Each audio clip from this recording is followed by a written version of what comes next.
నార్మల్గా మీది ఒక 50 ఏళ్ల సినిమా జీవితం.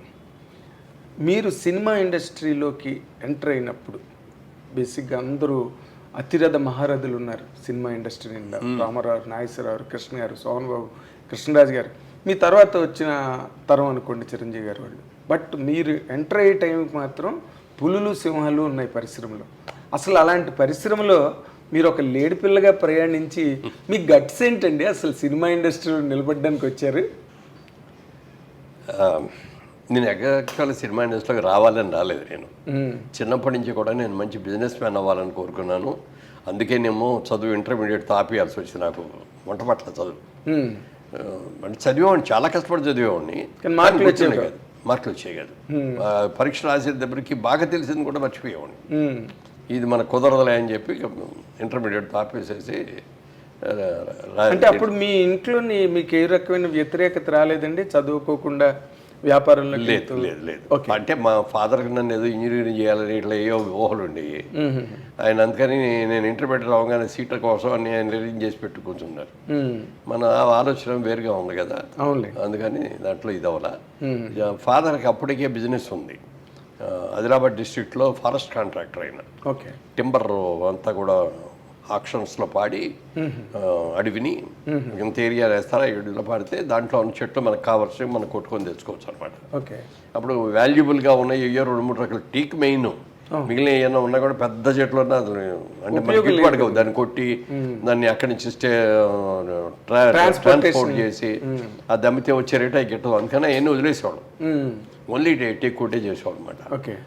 అది నాన్నగారికి మొదటి నుంచి కొంచెం రాజకీయాల మీద ఇంట్రెస్ట్ ఉండేది. స్వాతంత్ర సమర యోధుడు ఆయన. ఇక్కడికి వచ్చి బిజినెస్ చేసే రోజుల్లో కూడా అటే ఎక్కువ ఉండేది ఆయన ఆలోచన. సో బిజినెస్ అంతా గుమస్తాల మీద వాళ్ళ మీద పడేసి ఉండేది అనమాట. నేను చూసి కొంచెం ఒక్కోసారి ఇబ్బంది పడేవాడిని, నేను ఇది సరిగ్గా చేయట్లేదు అని.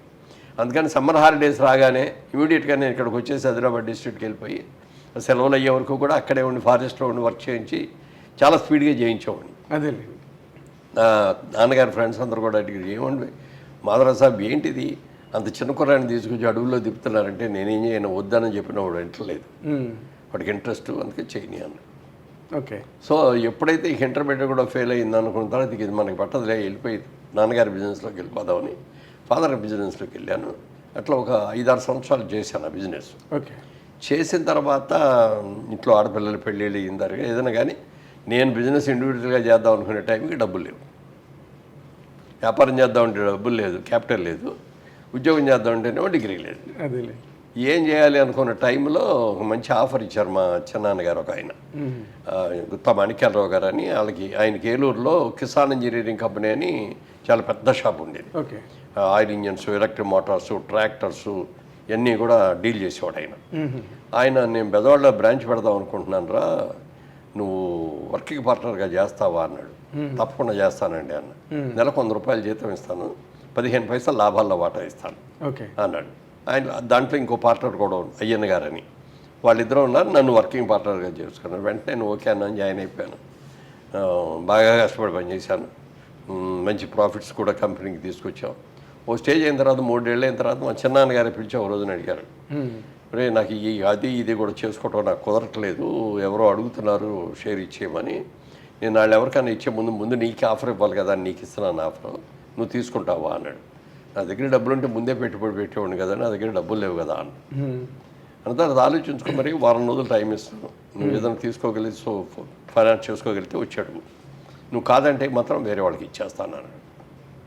ఇంటికెళ్ళి కూర్చొని ఆలోచిస్తున్నా ఏం చేయాలని.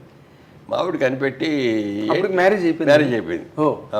విజయవాడ బిజినెస్ చేస్తున్న రోజుల్లోనే మ్యారేజ్ అయిపోయింది. అంటే 63లో బిజినెస్ మొదలు పెట్టాం, 65లో మ్యారేజ్ అయింది.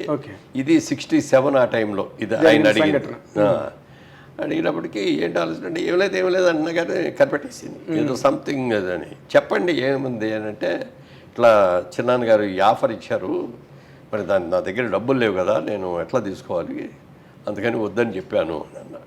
అంటే అదేంటది, నాకు పెళ్ళికి మా పేరెంట్స్ నాకు 5 ఎకరాలు ఇచ్చారు కదా, 5 ఎకరాలు అమ్మేసి ఆ డబ్బుతో పెట్టడం. Nothing doing. ఆడపిల్ల ఆస్తుల్ని మేము చేసుకోవటం అనేది నేను సంపాదించి చేయాలి తప్ప, నీ పొలం మీ వాళ్ళు పెయింటెడ్ వాళ్ళు ఇచ్చిందా అది అమ్మడం చేయటం ఏంటని వద్దన్న అనమాట. వద్దన్నా కూడా నన్ను కన్విన్స్ చేసింది. కన్విన్స్ మీరేమో రావద్దు, మీరు ఎవరిని అడగొద్దు, నేను మా ఇంటికి వెళ్ళి మా అమ్మ నాన్నగారిని మాట్లాడి, అప్పటికి ఫాదర్ లేరు, ఫాదర్ చనిపోయారు, చిన్నాన్నగారు ఉన్నారు, చిన్నాన్నగారు మా తాతగారు వాళ్ళతో మాట్లాడుస్తాను నేను, వాళ్ళందరూ అభ్యంతరం పెట్టకపోతే ఇది చేస్తామండి. వాళ్ళు అదేంటమ్మా బుద్ధిమంతుడు కుర్రాడు బాగా చేసుకుంటున్నాడు, బిజినెస్ కోసమే కదా అడిగింది, దేనికోసం కదా అని చెప్పి వెంటనే అమ్మేసి ఆ డబ్బులు ఇచ్చారు. మరి ఆవిడే స్వయంగా అసలు ముందు ఆఫర్ ఇచ్చింది. వాళ్ళు కూడా వాళ్ళ పేరెంట్స్ కూడా ఎవ్వరు కూడా ఇంకో రెండో మాట లేకుండా ఇమీడియట్గా అమ్మేసేసి ఆ క్యాష్ ఇచ్చారు. ఆ డబ్బు తీసుకెళ్ళి ఆ చిన్నాన్న గారికి ఇచ్చేసి ఆయన షేరు ఇంకో 35 పైసలు నేను తీసుకున్నాను. ఈ 15 పైసలకి 50% షేర్ పడ్డారు. అయ్యన్న గారని ఆయన 50, నాకు 50, మేమిద్దరమే పార్ట్నర్స్. ఇక అక్కడి నుంచి బిజినెస్ని బాగా రోరింగ్ సక్సెస్ చేసాం. Okay, day and night work చేసి బాగా చేసి, అంటే అగ్రికల్చర్ పంప్ సెట్స్ అంటే విలేజెస్కి వెళ్ళి రైతుల దగ్గర మాట్లాడి వాళ్ళతో కన్విన్స్ చేసి ఆ బిజినెస్ చేయాలి, వాళ్ళకి ఎక్స్ప్లెయిన్ చేయాలి. అంటే మాకు దగ్గర బ్రాండెడ్ తక్కువ ఉండేవి.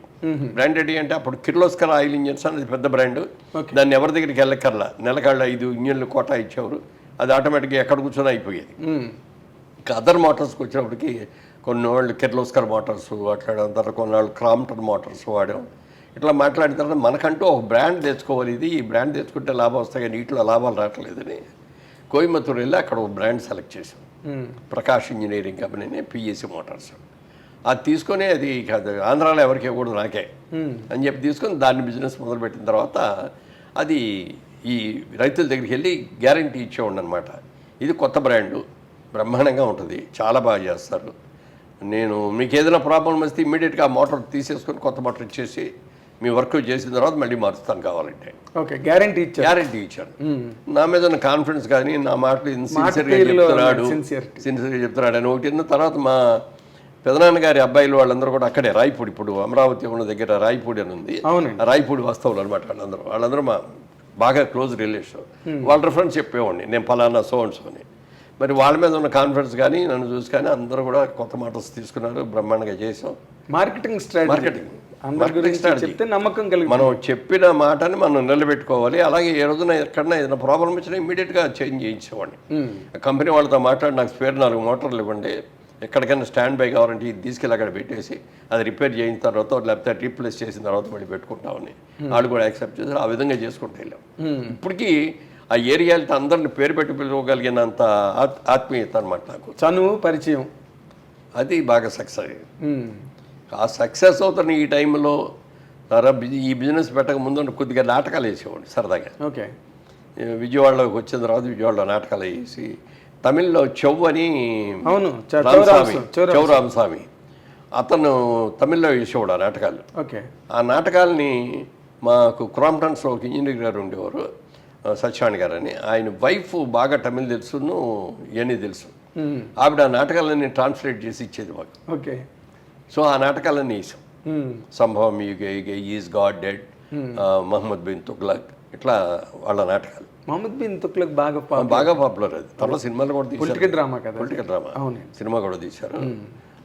అవన్నీ చేయటం మొదలు పెట్టేది బాగా పాపులారిటీ కూడా వచ్చింది. మరి చిన్నప్పటి నుంచి కాలేజీలో చదువుకున్నప్పటి నుంచి కృష్ణ గారు క్లాస్మేటు, క్రాంతి కుమార్ క్లాస్మేటు, మన రాజమౌళి గారు ఫాదర్ విజయేంద్ర ప్రసాద్ క్లాస్మేటు, మరి విజయబాబు రెడ్డి గారు, తాత్యాన రామారావు గారు, పి సాంబశివరావు గారు, వీళ్ళందరూ మాకంటే 2 years సీనియర్స్. సో అందరితోటి పరిచయం ఉంది. తర్వాత రామిరెడ్డి గారు అని మా చిన్నాన్నగారు ఆయన ఉత్తరామిరెడ్డి గారు, ఆయన పెద్ద famous director, national awards, state awards కూడా వచ్చాయి, అవన్నీ కూడా వచ్చాయి. సరే వాళ్ళందరూ పిలిచేవారు, రారా సినిమాలో చేద్దు కానీ బాగుంటావు కదా అది ఇది అంటే, నాకు వద్దండి, నాకు బిజినెస్ ఇంట్రెస్ట్. అంటే ఇక్కడ లాభాల్లో నడుస్తుంది కదా, కొన్ని ఏదో నష్టాల్లో ఉన్నారంటే ఇంకో దాని గురించి ఆలోచించవచ్చు. ఎందుకు శుభ్రంగా ఉన్నదాన్ని నేను ఇది వదులుకొని నేను ఎందుకు రావాలి అని చెప్పి వెళ్దాం. అప్పుడు క్రాంతి కుమార్ గారు శారదాను సినిమా తీస్తున్నారు. అవునండి, విశ్వనాథ్ గారు డైరెక్టర్, రాజమండ్రిలో షూటింగ్ మొత్తం. ఆ షూటింగ్ చేసినప్పుడు రాబోయే శనివారాలు రా, వీకెండ్స్ రా అనేవాడు.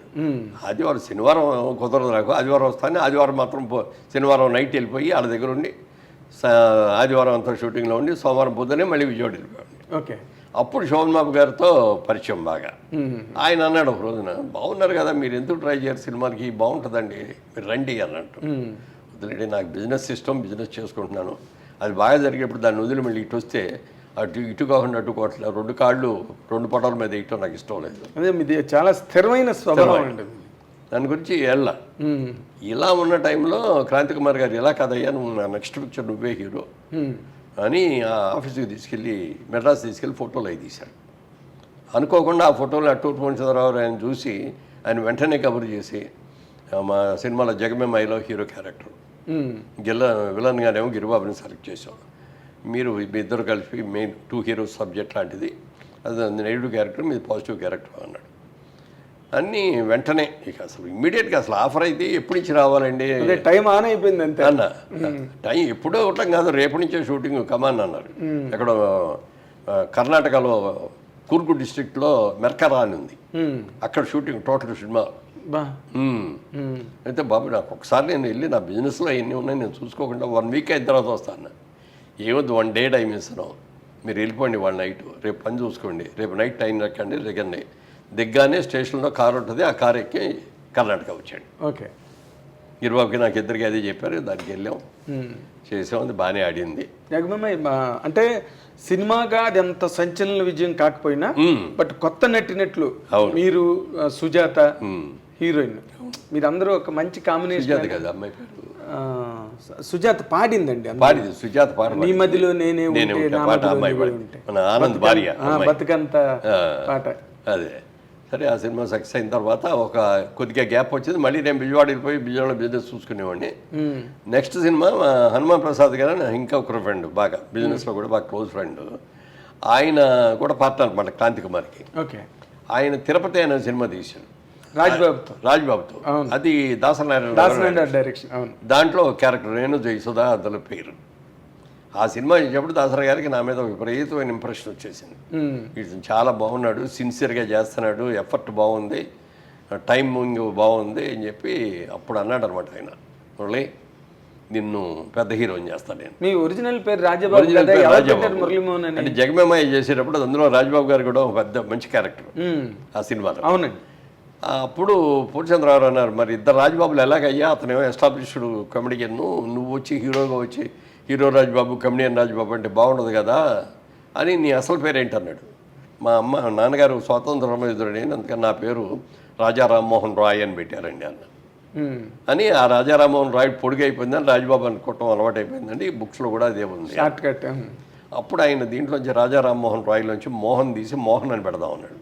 ఓకే అండి అని ఆంధ్రపత్రిక ప్రెస్ మీట్లో ఆంధ్రపత్రిక శ్రీనివాసుడు ఉండి, శ్రీనివాస్ గారు చాలా సీనియర్, ఆయన అన్నాడు పూర్ణచంద్రరావుతో, ఏమంటే మోహన్ అంటే ఏదో కత్తిరించినట్టు ఉంది పేరు, ఫుల్ ఫెడ్జెడ్ లాగా లేదు, రామ్మోహన్ కృష్ణమోహన్ మురళీమోహన్ ఇట్లా అంటే మురళీమోహన్ బాగుంది అన్న ఆయనే.